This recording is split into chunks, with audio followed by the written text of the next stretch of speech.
Welcome to Immigration Quicktake. This is Ellie Rutledge Silver with the American Immigration Lawyers Association. Recently, AILA's USCIS Field Operations Liaison Committee met with USCIS to discuss various field operations topics. Here to share a recap of the meeting is Tracie Klinke, chair of the committee. Tracie, thanks for joining me. Could you provide an overview of what was discussed in the meeting? Sure, absolutely.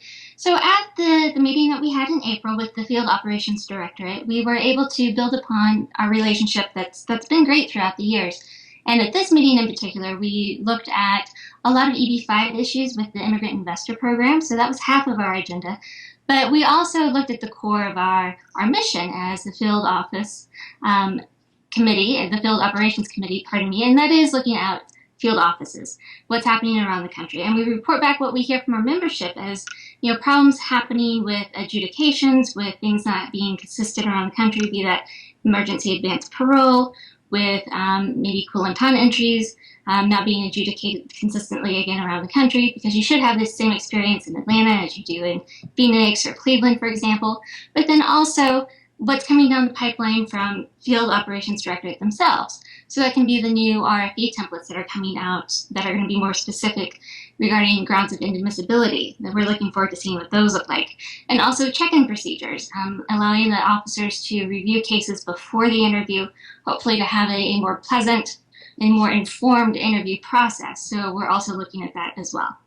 What updates did USCIS provide on the processing of biometrics for applicants in proceedings?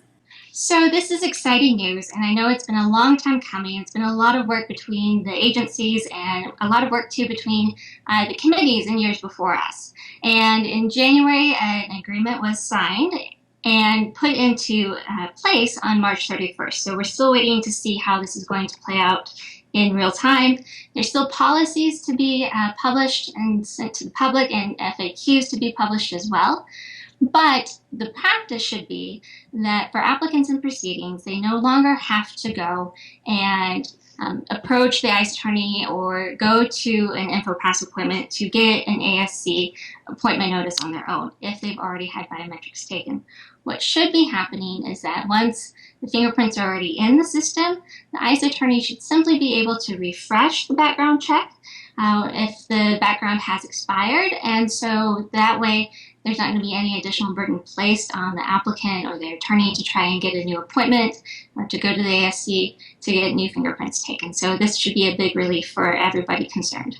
Did USCIS provide AILA any updates about adjudications at the local field offices? I think the big news for us was, again, looking towards consistency. Whenever anybody responds to a request for evidence at the local office, there have been some concerns with some offices telling attorneys that no, you have to wait 180 days for follow-up, or you have to wait 90 days. It was all across the board.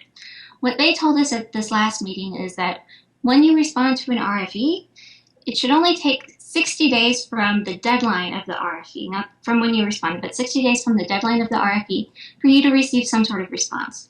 Maybe not an adjudication, but after 60 days, you can make an InfoPass, you can do a liaison inquiry, and again, this is nationwide. So again, consistency is very important, and we're excited for that development.